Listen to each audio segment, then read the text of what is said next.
Welcome to the Progression Health Podcast. This is episode number 51. I'm here with Hassan Mansour. Hassan, do you want to introduce yourself to the listeners? Sure. All right. So my name is Hassan Mansour. I am a strength and conditioning coach. This is my full-time gig. I coach for a living. I've been doing that since about 2017. I started doing this part-time alongside the job I was doing then. And 2018, 2019 timeframe, I went in full-time. I started working with Barbell Medicine.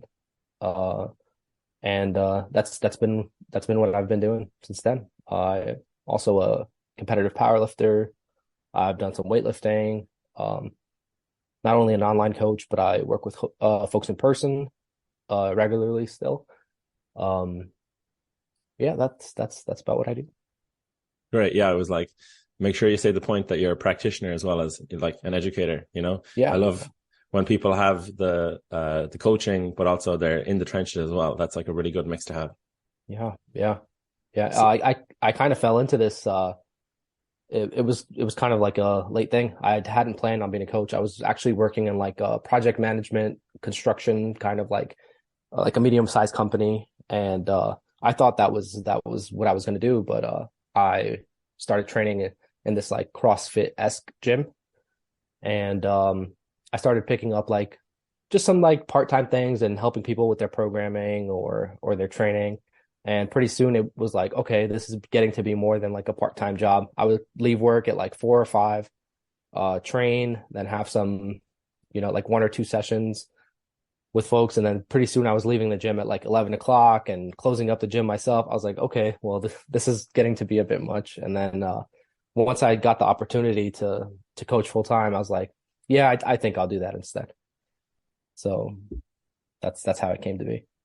interesting. Yeah. So you like enjoyed it already, and then it just naturally kind of went from there. Yeah. Yeah. It kind of came to me like it came to me. I wasn't like trying to. I know some folks go to like get their exercise physiology degree and that's what they want to do from a young age. But I never even had it in my mind that this would be something I do, and it just kind of worked out that way. It's great. It's great to know what's possible if you're, passionate about what you do and you work hard as well, of course. Like you were talking off air about how you were sick. You only missed 1 session, which is very impressive. So, in the time when you weren't a full-time coach yourself, did you have a coach coaching you through? Yeah, I did. So I've worked with Jordan Feigenbaum, the founder of Barbell Medicine, since like I want to say 2015 or 2016. I was kind of into powerlifting for a little while, and I ran into Jordan at a seminar, and I was like, hey, I need some guidance, some help, some coaching, and he was kind enough to take me on, and along that way, he was kind of showing me the ropes. I had just like a natural interest in this, and a few years later, I'm like, I think this guy's like mentoring me, kind of. So, that whole time, Jordan was coaching me, and then I got into some Olympic weightlifting. I did that for a little while, also with Jordan coaching and helping me out. And so I worked with Jordan for a long time, maybe 5 or 6 or 7 years or something like that. That's a long time, like coaching. Yeah, really, you learn a lot from a coach. Yeah, that's great. Yeah. And that's actually how we met. We met at the seminar up in Sacramento. So just as a kind of a side point, social media is great. It's a great way to connect with people. Seminars are a really good way, especially the Barbell Medicine seminars. They're very educational. They're a lot of fun. You get form feedback and stuff as well. So, I've been to other ones like Lane Norton or Brad Schoenfeld and stuff, and you get to actually meet the people. It's a really, I would highly recommend it.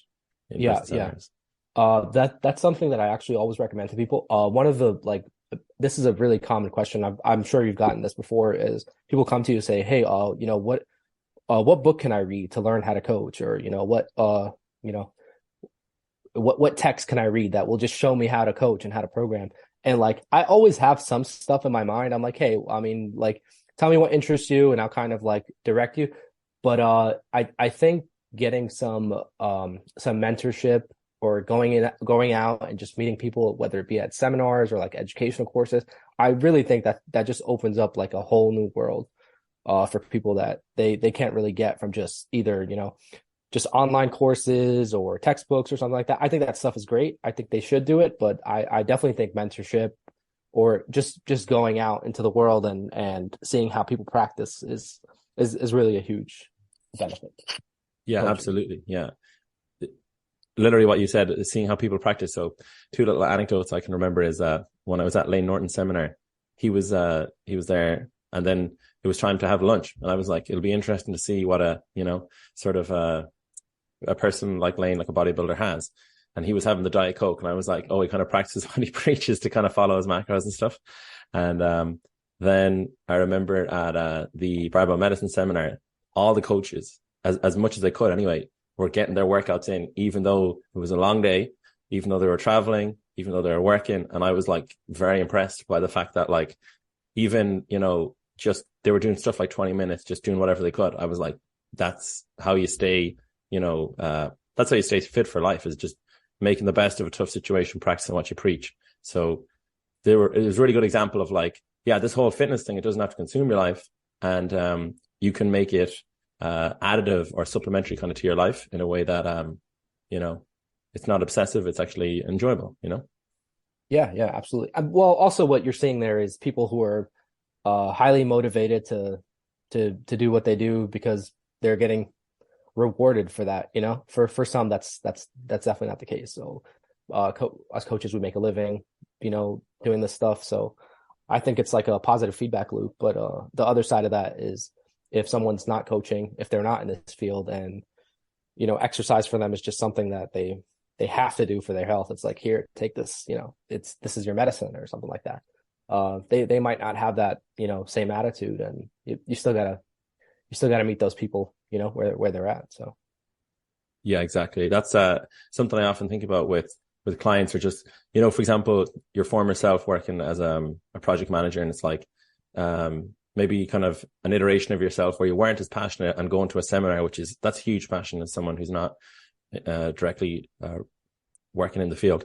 So like, how do we as like health professionals kind of motivate them, or what advice do we give them? Because they might have kids, or they might have a lot of other demands, and their health, it's quite hard to get that positive feedback loop going, basically. And especially because it's January, people are like, okay, New Year's resolution, trying to get healthier again after the holiday period. Do you have any kind of like thoughts around that, or experience with kind of those situations where people struggle with the motivation? Sure. Yeah. I see this all the time. I actually, I had this issue myself when about a year back, my daughter was born, and my normal schedule fell apart. My motivation to go train was at all-time low. I don't want to leave the house. I want to help with the kid, and so I think in cases like that, what the leverage you're trying to pull is you're trying to see where you can meet someone, and where you can meet someone, and where you could get the least amount of friction. So if they're used to an hour and a half workout, well, maybe it's a shorter workout. And if they're used to driving to the gym and they can't do that right now, maybe there's a closer gym nearby. Maybe you can do home workout. You're just trying to reduce the friction. But what I think doesn't work is you just tell someone, hey, well, exercise is good for you, therefore you must go exercise. I think people hear that message all the time with exercise, with nutrition. Well, it's like, oh, well, if you want to lose weight, you just have to eat less. I think everyone knows that at this point. So I think you're just trying to knock down barriers one by one. And this mostly comes back to just having a conversation with someone like, hey, what's in your way right now? And just going after that next thing. It's not talking at people about the benefits of exercise or, a certain nutrition intervention. And usually when you open up a conversation, people will tell you what's in the way. And sometimes the solutions are quite practical. It's, find a different facility, or let's, change the workout routine. Let's change the exercises. Let's change the plan.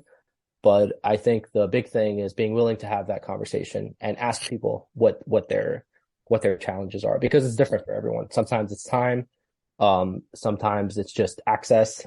So I think it comes back to conversation and not really just messaging about all the health benefits or performance benefits or anything like that. Yeah, not getting too focused on the details. Meeting people where you're at, that's a really good point. Congratulations on your baby girl. Thanks. So I've heard that a lot recently, actually, just on the gym floor, of basically, dads and moms and stuff trying to manage the kind of their old routine that they would have had pre, parenthood. So like, how do you manage that? I imagine it's probably one of the most difficult things to do. So like, whatever workout routine you had before, now you have a child, you're trying to stay consistent, but obviously you got this huge, really important and meaningful demand to attend to. So the way I've done it is I scrapped my old schedule in terms of days. So I was very used to training Monday, Tuesday, Thursday, Friday. That's what I had done for 5 years. Those were my main resistance training days. And pretty soon I'm like, hey, like the past 2 months, I've really missed Tuesdays, and Thursdays are really, really challenging for me because, just of work, and just it just came down to, Tuesdays and Thursdays are not really good days for me to schedule monster workouts or big sessions or something like that.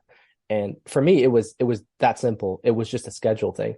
So I reoriented my schedule. Tuesday became an off day, completely off.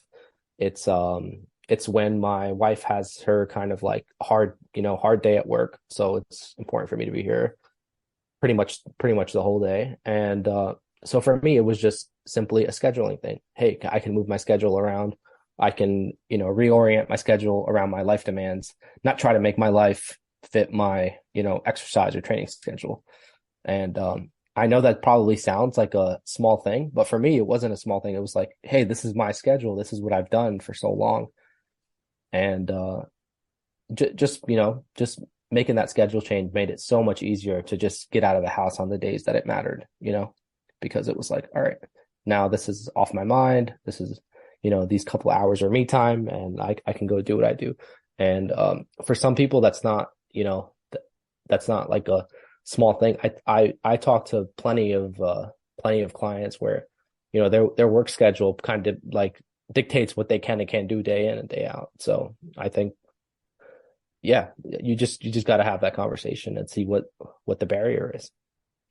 Yeah, kind of plan your weeks in advance. I think as best you can. It's like things come up, and so you take a full day off on the Tuesday. So does that like just while we were off air, we were saying about we were sick.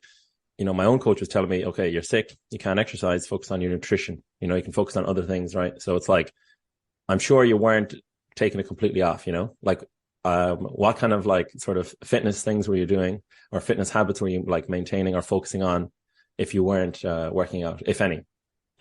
So I guess for me, a day off would just be a day off of structured exercise. I'm still active throughout the day, but yeah, no, there wasn't any sort of structured exercise on that day. My nutrition is, it is what it is, like I try to, pair some habits along with my training plan. Like if I can, my pre-workout meal, I'll try to make it something that's high fiber, high protein.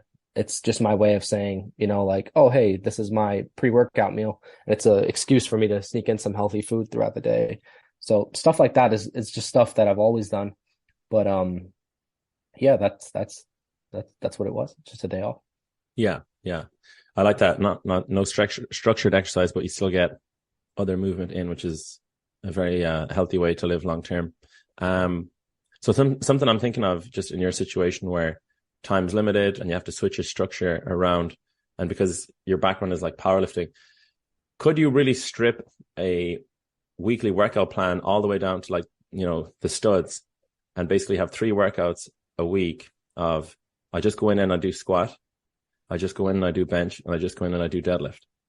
Or maybe not all in the one day, but maybe over 2 days, really compact it down for, say, a period of time where, you had a newborn. What would you think of the sort of like plus the pros and cons to doing something like that for a period of time, not long term, but just where, you know, let's say life demands are really high. How effective could an approach be that like that be?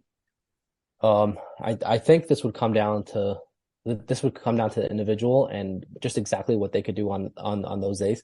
For me, something like that probably would not move the needle forward in terms of progress, but it'd be pretty good maintenance work.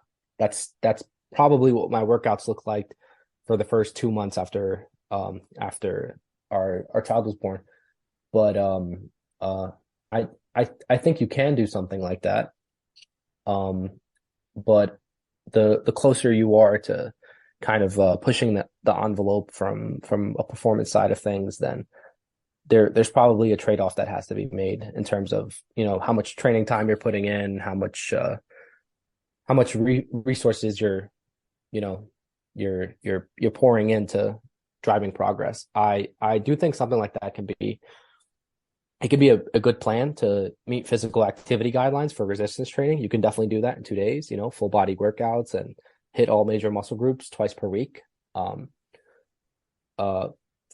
But for me personally, that would probably be just a maintenance dose. It's not going to move the needle one way or another.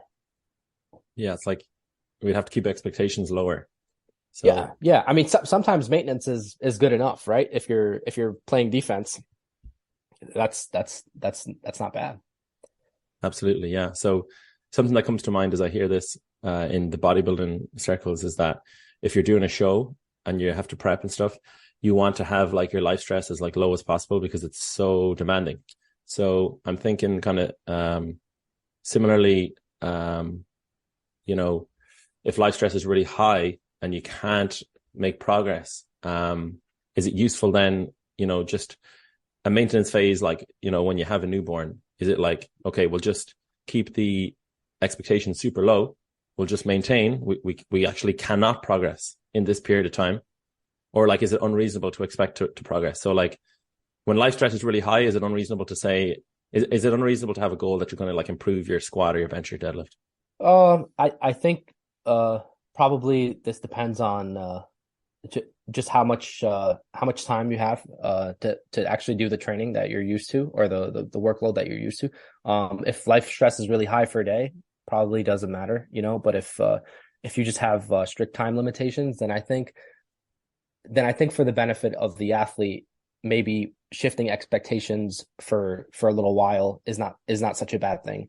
And if you shift the goalpost from, hey, I have to move, I have to progress my squat and during this time where I don't have all these resources to train, if you move that from I have to progress my squat to, you know what, my goal for the next month is just to kind of keep my workload as high as I can within the, you know, the time limitations that I have. Well, that's a pretty good goal and something you can actually try to do versus try to force a situation where you don't have a bunch of training resources. You don't have a lot of time to do the workload that's necessary to, you know, to move you from point A to point B. I think in times like that, it's really helpful, especially for adherence, to just shift the goalpost a little. The goalpost can't always be, I need to make progress now, because, you know, life just doesn't work out that way sometimes. So if the environment is not permissive of something like that, then I think shifting the goalpost to something that's a little more reasonable is good. Is good for adherence. It's good for the athlete. It's good in terms of you can still have a win, you know, and maybe that win is not, you know, plus 10 kilos on your squat, but, you know, maintaining your work capacity, or just taking care of your health for a little while things are crazy. That's a win. It's better than taking time off, you know. Absolutely, yeah. I'm just thinking of myself, and this past Christmas was the most like productive I've ever had, and I wouldn't say I made progress. I just was consistent. So, excuse me, I just basically was able to stay on top of my training, not take many days off, and be consistent. It was like a real big win for me relative to previous Christmases before. And it's like those little wins kind of add up over time. You know, you can't always add like 10 kilos to your bench or, you know, your squat or whatever. So I think it's kind of like the more time you have in the game, little ways to progress pop up like that. Yeah. Is that like your experience where it's not just, your total that you can progress on, there's like other areas to improve? Yeah, absolutely. Sometimes even when things are, things are fine and things are going well and you have all the time in the world to train, sometimes it's helpful to have a little goal for, a block or a structured period of training that's not just how can I get as strong as possible in the smallest amount of time possible. Sometimes it's good to shift the emphasis to, what, I'm taking these next 4 weeks to, build some work capacity or try this new thing and just, see how I respond. I think the idea that we can just like force progress in some way, it's like you see it everywhere in and you see it in lifting circles, you see it in running circles, like these like force of will kind of conversations. Like if I just, really bear down and try hard enough, then, the progress will come. When I think that's almost completely backwards. It's really just about, fostering a good environment and the progress will come to you. That's a good training plan. That's a good nutrition plan. And just doing, taking care of those things will allow you to progress versus the other way around. Yeah, that's a really important point that I picked up on at the seminar was that, let's say traditionally it was like, we're going to do squats, we're going to do 100 kilos, 3 by 10, for example. Yeah. And it's like, right. But on the first set, I got 9. So what do I do now on set, 2 and 3? And I feel like that's kind of something that maybe more like novices or beginners are not really fully aware of. So could you kind of like maybe give a more detailed explanation of how you can't, through force of will, you can't really just like hit a PR or hit, whatever number? Yeah. So, the best way to, I think good analogies for this are, that pop up a lot are like analogies about like a garden. You'll hear this a lot. People will say, well, you can't force a garden to grow. You can have the right soil. You can, water the plants. You can expose them to the sun, but you can't force a garden to grow. And I think that if you frame it like that to people, they can get a better idea of like, okay, this is not something that I could just like, put my head down and bear down and watch enough motivational videos and stuff like that, and I could move the needle forward. Performance is something that it's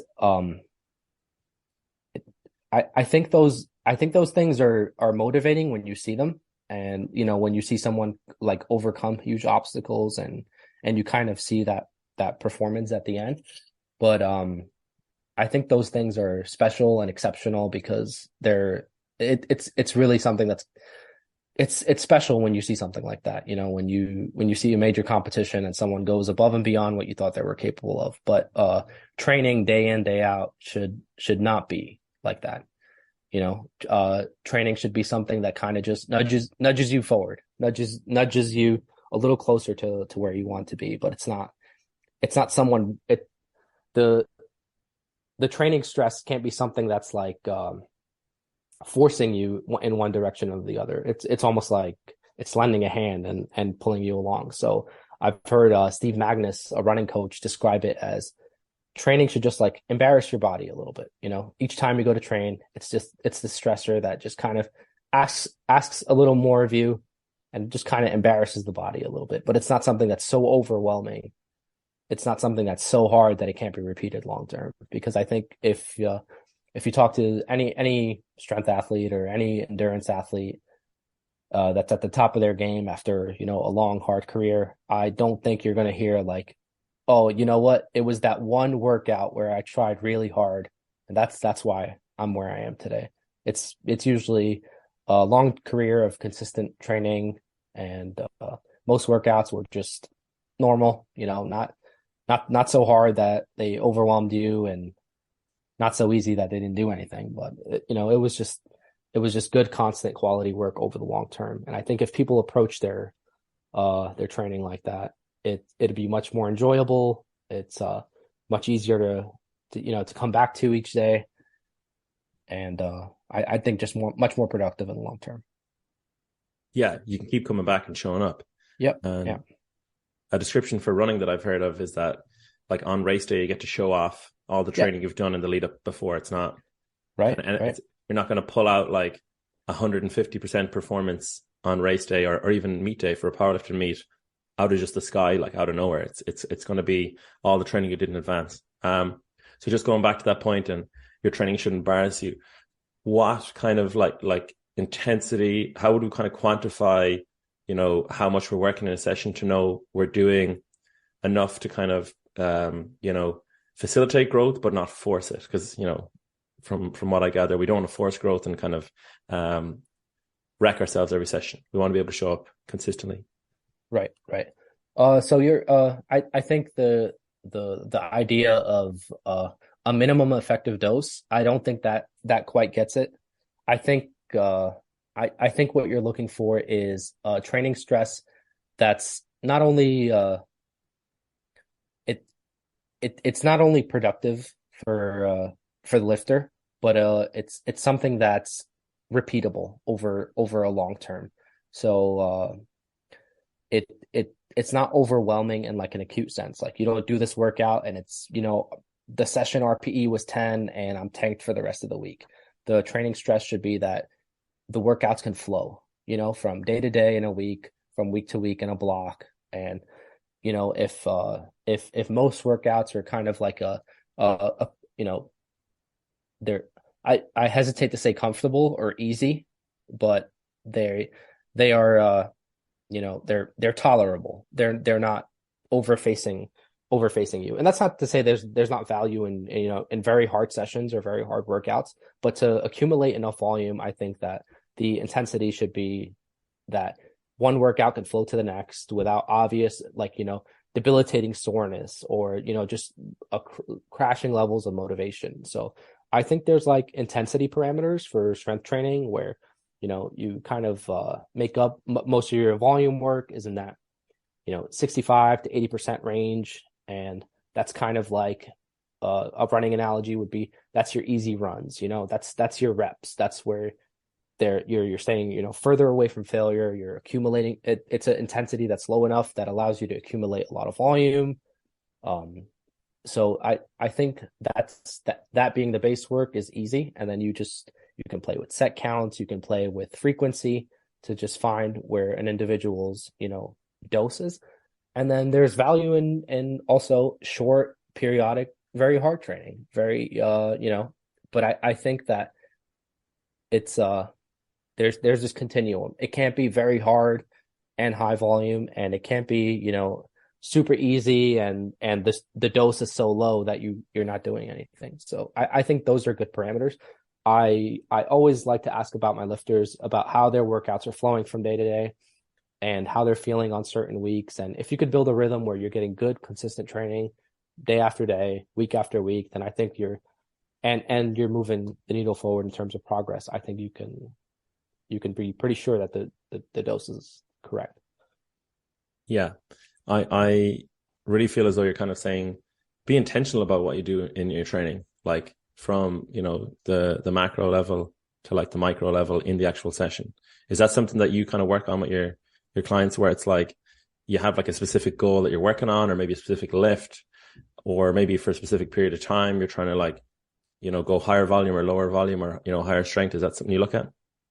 Yeah. I like short-term goals for like, if we're working on something in an individual session, I'll usually like write it down in their sheet. I'll put a note or a comment like, hey, these sets should feel pretty easy, and if the RPE goes above this, then do this and drop weight or something like that. Sometimes I have goals for a block, like, hey, this block is we're just working on your conditioning a bit. It's not intended to be the block where we burn the house down with your strength levels. So I think that I think intention is a good way to put it. Having reasons for why you make the training decisions that you do, and I think discussing that with the athlete is almost always a good thing versus just going in blind. Yeah, that's the beauty of the kind of the coach-client relationship. You can kind of figure out, what do they enjoy doing, or do they have like a sort of time frame in mind that they're working towards. Yeah. So something that I've kind of come across, I'm not sure exactly what percentage, but like a decent percentage of my clients, they want to, they know strength training is good for health. They want a bit more muscle mass. They want to feel better, look a bit better, but they're not sure specifically what they want to work on. So it's kind of like, you know, they put their trust in me as the health professional to come up with a plan for them. Do you have an experience with kind of clients where basically they know strength training is something they want to explore, but they don't have a specific goal in mind, and they're looking kind of for help to come up with a goal? Do you come across that much with clients? And do you have any sort of like ideas for listeners who are kind of in that boat where they're like, yeah, I think now is the time where January, getting into the gym again, but like, what do I work on, or what's a good goal to aim for? Yeah. So I think like I probably have less of these clients now that are just most of the clients that come to me now have some specific strength training goals they want to get after, but I have had, you know, quite a few of those clients that are just like, yeah, I want to get into resistance training. I know it's good for me. And usually I'll try to tie it to some other goal that they have, just to get a bit of, you know, a bit more buy-in to whatever the plan is going to be. You know, even if in my mind, I know the plan can be very flexible. You know, we're just trying to hit all major muscle groups. The exercises at that point don't really, you know, matter as long as they target all those major muscle groups. You know, it doesn't have to be a back squat. It doesn't have to be a front squat, you know. So I know in my mind that the plan can look very different based on, you know, their preferences, what equipment they have available, stuff like that. So I'll usually just try to find something that they're after from this and kind of tie it to that. Because like, as I said before, I think telling an adult like, oh, well, you know, exercise is good for you, therefore you must do it, is kind of like, I don't think you're going to get great buy-in that way. So usually I'll tie it back to something. If it's, you know, if they're doing this for a health related reason, then that's something that, you know, you can bring up and maybe, you know, make that connection. If they're doing this, you know, just to be a bit more capable, or, you know, they want to pick up their grandkids or something like that, well, then that's, you know, that's something that you can also make the connection. But I do think that going, you know, that one step further and tying it to something that they find important, even if it is just that, if it's just for the health benefits. And I think having some way to track something like that would be what I would do, you know? So like when they get their physical, if they get their blood work done, if they, you know, if they're managing blood pressure or something like that, then that's something that you can track over the long term and say, hey, you know, this is improving. I have a client who really enjoys like going skiing with his family, you know, and every few months I'll get an update like, hey, oh yeah, you know, I felt better this weekend. I was able to carry my kids while we were doing this, and I wasn't gassed at all while I was skiing, you know. So he doesn't care about, you know, if his squat gets better in particular, or if his deadlift gets better, but he does care about feeling better, you know, out on the slopes or something like that. So yeah, I think going that one step further with the client and just trying to connect it to something that they find meaningful, then I think that's a good way to, you know, get more buy-in. Exactly. It's like to train just for life itself and the tasks of daily living, like whether you're a parent or just, you know, pre-parenthood, it's like there's a lot to be said for kind of having good general health and maintaining that and having good energy levels to be able to function. You know, skiing or whatever kind of activities you're into, you can really get a lot out of strength training that will carry over to those and really feel a huge benefit. So in your work with Barbell Medicine, what's kind of like your main role? What's kind of the message of Barbell Medicine? Why is it like a little bit different to maybe other we'll call them like companies within the fitness sphere? Yeah, so I think well, my main role with Barbell Medicine is just working one-on-one with clients. I have clients who are, you know, athletes or competitors. I have, you know, those general life athlete kind of clients as well. And but I think that what sets Barbell Medicine apart from some of the other companies in the space is that we're trying to tie this not only to performance but also health, as trying to take a complete look at the person. We talk a lot about the biopsychosocial model of pain, and I think that I'm not getting into the pain and the rehab side, but I think addressing the whole person is, I guess that's what sets us apart. It's not only about performance, it's not only about athletics, but also about good health and educating people and giving them those tools to manage these things themselves. It's not just come here for your strength program, although we're happy to help with that, but it's arming them with that information also for so that they can do these things themselves and have that self-efficacy to get after their performance goals, their health goals, and things like that. Yeah, the self-efficacy part, that's huge. I love the idea that like after a certain time working with a client, they'll be able to kind of manage their own health more effectively, and make better health decisions in terms of like whatever it may be relating to their health. They have that education, that knowledge, that even just that confidence. So that's huge. Yeah. So in that work then, a key point is to remind everyone that they're undertrained.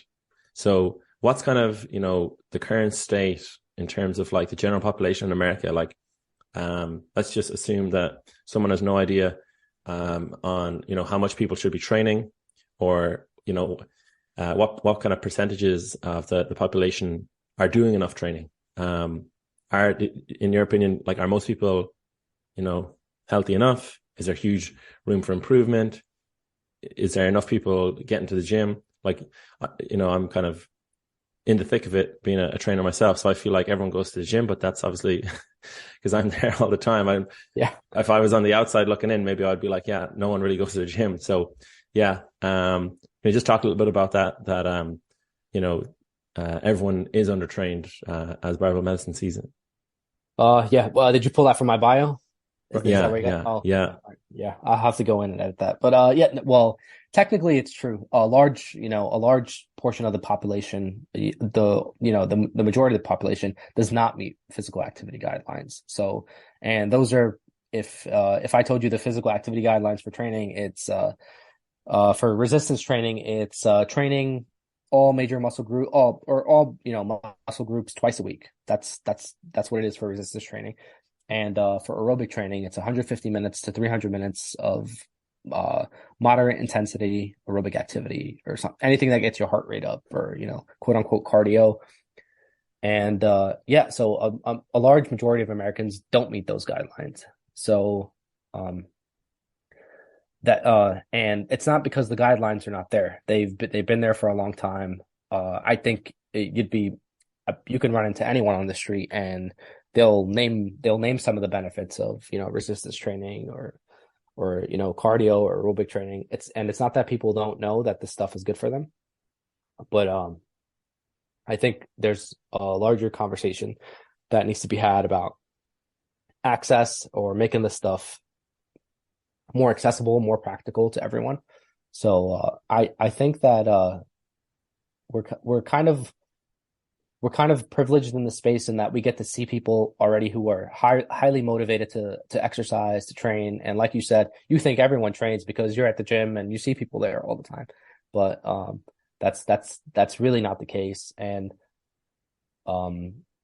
we certainly can do a better job of making this stuff more accessible to people. I don't know, I think as trainers, we can do that with individuals, but on a larger scale, I think that the probably the bigger lever we can pull is just more practical access for to gyms, to coaching, so we at Barbell Medicine, we try to do this with our content, putting out educational content, putting out free programs for folks, and try to provide guidance that way. Try to have different price points for guidance if people need that, through the templates and group programming or something like that. That's something else from the one-on-one coaching. So I think in terms of the fitness space, that's something that I think a lot of companies are are doing that, but on a wider scale, how do we get more people involved in physical activity? I think that that's probably a conversation for for policymakers and maybe getting even kids more involved in on a national level in school programs or something like this. So I'll kind of share an anecdote.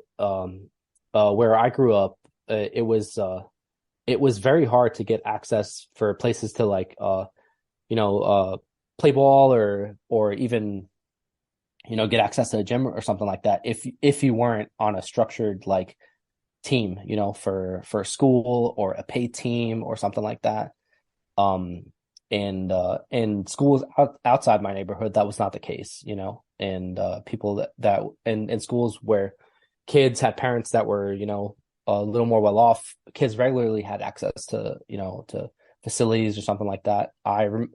So I think that I think some way to make this not just for the like athletic kids or just for people who are into fitness, but opening the space up a little more to grab some some other folks would be great.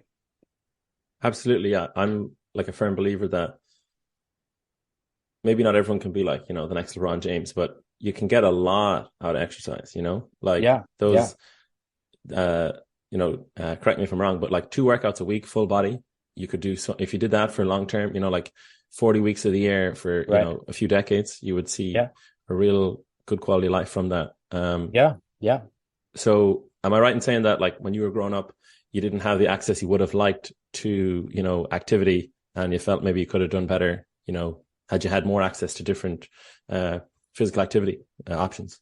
But I think for me that I was talking more like just in general, maybe the neighborhoods that I grew up in. I did participate in a lot of sports growing up, but again, I was on a structured team. I wasn't the nerdy band kid who probably couldn't get access to the basketball court even if he wanted to, So I think that I think the conversation is it goes beyond seeing those who are interested in this and saying did you have the opportunity, because I think those people are they will find those, they'll find the gym, they'll find the access if they're naturally good at these things or something else. But I think it's about how do we get the kid that plays band to to do some resistance training? How do we get grandma to have, some practical access to, to a gym or something like that? So I think that if we're gonna move the needle on getting more of the population involved, then that's where the conversation needs to be. It's not going to be around a highly motivated young man or woman, that are athletic or already on that sports team or already in that sports club. I think those people are going to find a way. I'm worried about the other 80% of people who don't really have interest in that stuff. I'm worried about them just getting some access, something that doesn't require them to go out of their way or become, a lunatic like me and train, 6 days a week or something like that. So I think that when we're talking about the population at large, that's going to be a much different conversation than talking to highly motivated people. Yeah, for sure. Like, you're almost making me think that it should be like subsidized, there should be like, a kind of discount, or I don't know, almost it should be seen as like, housing, for example, or food, or kind of that important to an individual's kind of well-being in a way where it's like people are, it's just made easier in some way, on a bigger level, or there's like, there's more gyms or more of any sort of physical activity facilities available for much closer to like 100% of the population. It's a huge ask. It's going to require a lot of money, but it's like the benefit will be huge. People's lives would improve so much, like being able to achieve all the benefits or attain all the benefits you get from regular physical activity. Yeah. You'll see this in some major cities. So cities that are more walkable, people tend to walk more. Places where it's easier to ride a bike, people ride more bikes. I think those kinds of those kinds of interventions are much, much more likely to cover that part of the population that's not intrinsically, motivated to, pick up a powerlifting routine or something like that. So I think that some of that can be applied to, youth sports, that we shift the emphasis away from, competition or just pushing kids so hard to, find that one diamond in the rough or something like that, to just moving the goal to, hey, how do we get as much kids as possible under this umbrella while they're young for, as long as possible, give them, access to the best coaching for a long time. And then, the cream is going to rise to the top no matter what. So maybe putting more emphasis on just getting more people in under that umbrella would probably drive, I think, more change in terms of, health and getting people to participate in exercise versus worrying about the details for those high performers. I think those folks will take care of themselves, They really will. And I think, yeah, you mentioned walking and cycling. It's like you can get so much, you don't have to do powerlifting and go that like sort of intense or hardcore. You can get so much out of any regular activity, really. So just kind of bringing it back to like in the gym itself, warm-ups is something I've kind of been thinking about recently. And like, do you have like a kind of a template you use for, we'll stick to the squat, bench, deadlift, like a certain kind of like, percentages, rep ranges, because if we're going to keep doing powerlifting or, weight training in the gym, it kind of just makes sense to have a sort of a go-to warm-up to save time and get like into it efficiently and not make a whole lot of decisions, today, should I start with 10 or 5 reps and all this kind of stuff. So do you always do a warm-up? Do you recommend clients do them? Is there any kind of maybe takeaway for people listening who are like, I usually just jump in and load up the bar and my first set's a working set, or someone else is doing like 10 warm-up sets? It's kind of like, what's a nice sweet spot, or even maybe a sort of like kind of decision-making process for warming up? Yeah. So warming up is actually, it should be a pretty simple process. I think where you run into trouble is like in those examples you listed, when people go to extremes and you have the person who's like, cheetahs don't warm up in the jungle, so I'm just going to jump into my first working set. That's, that's not the way to go about it. And then you have the other side of the spectrum where someone's warming up for 45 minutes and they have a massage gun and a blanket and, something else. And I think when I think when people go to extremes is where they usually tend to get into trouble. I always like to bring it back to, all right, what are we doing with a warm up? And it's actually really simple. You're really just getting warm. That's the overwhelming, benefit of a warm up. It gets your muscles warm. That's how it increases performance. So in a lab, they've done this with, heating pads, calling it a passive warm up, and that will actually drive a little performance benefit. So it's a warm up is to get you physically and mentally prepared to train. It's to just warm you up.